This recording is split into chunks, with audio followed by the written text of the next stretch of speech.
حطينا الكشك ده في الشارع، أي حد ممكن يدخله. جوه الكشك سألنا الناس سؤال واديناهم دقيقتين، دقيقة يردوا على السؤال ودقيقة يقولوا أي حاجة في نفسهم، أي حاجة. جوه الكشك ده هتبقى أنت المصور، الضيف، وكمان المذيع. مش مظبوطة الكاميرا يا جماعة، كل شوية هنفضل نظبطه في الكاميرا. على فكرة الكشك ده هتلاقيه بيلف في كل حتة في مصر، وممكن تصحى من نومك تلاقيه واقف تحت بيتكم أو في الحتة بتاعتكم. زيع أنت جوه الكشك، هتشوف وتسمع فعلا المصريين الحقيقيين. ما قلنا لهمش يعملوا كده، بس هم عملوا كده. بيك رولز وبيك ستيكس مش قرمشة على الفاضي. سؤال حلقة النهاردة: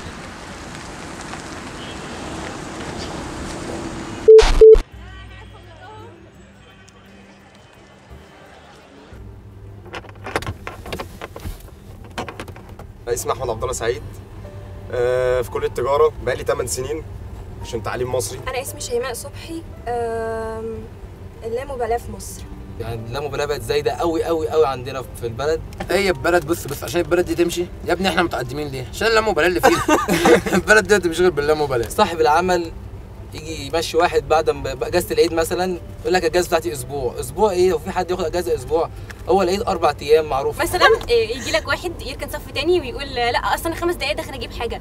طب وبعدين يعني الزبال بقاله بتاع اسبوعين ما بيجيش. لا حاجه ايه؟ وكلموا لك ما احنا كنا تعبانين وما بتدوناش فلوس. مش فلوس ايه يا عم؟ امال ايه وصل النور اللي باخدين على 5 جنيه؟ 9 جنيه ولا 9 جنيه على وصل النور ولا 5 جنيه؟ الدكتور يقول ابدا ذاكر عشان خلاص مفيش وقت. يقول لك ها لا كل اللي حواليا هو لسه هنذاكر. لما واحد يعمل حادثه مع واحد تلاقيهم نزلوا ضربوا بعض ومسكوا في بعض ومش عارف ايه وشتايم ومش شتايم. العمليه خلاط في مصر. البلد ملهاش ذنب، مش هنقول بلدنا، مش عايزين نطفش منها، بس عايزينها تبقى احسن. دي من معاناة الشعب المصري طول 30 سنة، هو السبب في اللامبالاة اللي احنا فيها، ان احنا ما بنقولش رأينا. يعني مثلا من ايام العصر البائد بقى، اللي هو نظام البائد زي ما بنقول، اخدنا على ان احنا ملناش دعوه باي حاجه، لان احنا لو اتكلمنا هنتاخد كده من قفانا ونروح ورا الشمس. فبالتالي نشأ عند الشعب المصري اللامبالاه. يعني العقليه مش عقليه فرد او شخص، يعني عقليه مجموعه كبيره من الجيل دلوقتي هي كده. موظف الحكومه داخل عايز ينام ويريح وفي الاخر يقبض مرتبه. طب فين عملك؟ اللامبالاه يا ابني والله العظيم من غيرها، لا كلام بجد بقى، من غير اللامبالاه كان زمانك بص طعام من عيشتك وعهدك. اللامبالاه دي بتنسيك كل حاجه في الدنيا. ان احنا اصلا ماشيينها زي ما بيقولوا ايه، على الله. يا عم كبر، يا عم هي جت عليا. هو لو كل واحد قال كده فعلا ما جت عليا خلاص بقى هتخرب. مش فاهم يعني ايه هي جت عليا؟ جت عليك. دلوقتي بقى قول اللي في نفسك. هذا البرنامج برعاية بيك رولز وبيك ستيكس. طلع اللي جواك، طلع اللي جوايا ايه؟ عامله لي جوايا كتير اللي طلع يا ابني. فكرتي النهارده عن مشروع تاكسي النيل. انا كنت باخد كورس في الغرفه الامريكيه التجاريه. قدمت المشروع ده، فكرت فيه طب احنا ليه ما نعملش تاكسي في النيل؟ التنسيق بتاع الثانويه عامه، يا ريت تلغي فكره التنسيق دي خالص، لان هي فكره ملهاش اي 30 لازمه. بمنتهى البساطه هو عباره عن تاكسي في النيل بيربط ما بين وسط البلد والمعادي وحلوان لحد المهندسين والزمالك. مش هنغني. لا مش هنغني، صوتي مش حلو. لا تغني انت، هنغني مع بعض. لا مش هنغني. لا اوصل رساله لحد، اوصل رساله لمدير الجامعه دي. ايه يا عم ايه الروتين اللي في الجامعه ده؟ ايه اللي بيحصل ده؟ يعني انا عشان مثلا اروح ادفع المصاريف واشتراك المترو تقول لي روح هات لي مش عارف ايه، ولازم تجيب لي وصل ايه انا بحب الرسم ونفسي كده حد ينمي لي موهبتي، مش عايز ادفنها. طب مين اللي هينميها لي؟ ويعني ايه واحد يخلص ال4 سنين بتوع كليته، ولو ضربنا مثال دلوقتي وبصينا على الناس اللي قاعده مش لاقيه شغل، يعني بصراحه انا مش عارف اقول ايه. نصيحه لاولياء الامور، وده بالذات يعني ده اللي بحاول عايزه يتغير بيريد في مصر قوي، ان مش كل اب يقعد يقول لابنه ذاكر هات عشان تجيب مجموع.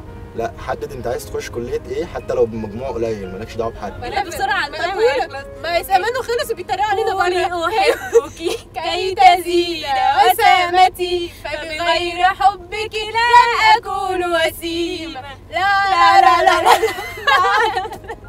يعني بتمنى والله ان بجد الناس يعني هنا في مصر بجد فعلا تبقى قلوب على بعض، مش بس اسم مصر ومش مصر ومصر يا امي والكلام دوت. يا عيني عليك يا بلدي، 30 سنه في ظلم 30 سنه في ظلم، وهي بلدنا دي عامله زي التورته الجميله اللي كله عايز ينهش فيها. انا عندي اغنيه بطلع فيها يعني بحس ان هي بتديني طاقه قوي، ولو كل واحد سمعها هيحس بنفس الاحساس. اغنيه كاريوكي افرد جناحك. اما بقى عن احلامي انا نفسي اعمل حاجات كتير، بس منهم حاجه تكون مشروع خدمي للبلد، لان انا حقيقي بحب مصر. في اخر الاغنيه بيقول كوبليه: هيحاولوا دايما يبعدوك ويغموا عينك ويرجعوك، عاوزينك تعيش وتموت وكأنك اصلا مش موجود، افرد جناحك وطير في الهواء. ما قلنا لهمش يعملوا كده بس هم عملوا كده. بيك رولز وبيك ستيكس مش قرمشة على الفاضي. عبارة عن لانش بيساع من 5 ل 10 أفراد، مقفول على نفسه بحيث ان انا ما اديش فرصه، لان انا عارفه سلوكيات الشعب المصري، ما اديش فرصه برضو ان الناس ممكن حد يرمي اي حاجه في النيل. ويقول لك تروح نعمل كشف طبي، نخش على الكشف انت بتشتغل، انت بتلبس نضاره؟ لا ما بلبسش نضاره. طب كله 6 على 6، افتح بقك. فتحت بقي السنان فلوسي كلها مسوسه والصف التاني كله مخلوع 100 100. ركز في الكليه اللي انت عايزها، لكن هتجيب مجموع كبير هتيجي تقول ما عملتش بيه ايه. يعني انا دي غلطتي وبحاول اوجهها للناس، يعني ان انا كنت مركز في ثانويه عامه ان انا اجيب مجموع، اذاكر عشان اجيب مجموع، اذاكر عشان اجيب مجموع. الحمد لله جبت مجموع وكل حاجه، بس اللي هو اخش بيه ايه بقى؟ دلوقتي الناس اللي بترمي الزباله تحت الصندوق والجو ده، دلوقتي ان الصناديق والناس اللي بتيجي توطي وتشيل الزباله دي ذنبها ايه؟ هي الزباله اتحطت وخلاص. بقول لك ايه، موضوع الحلقه عن اللامبالاه، اتكلم في اللامبالاه عشان نخرج. اللامبالاه ما هو اللي انا بعمله ده لامبالاه، ان الحلقه بتتكلم عن اللامبالاه وانا مش مركز اصلا في حاجه. ده اللامبالاه.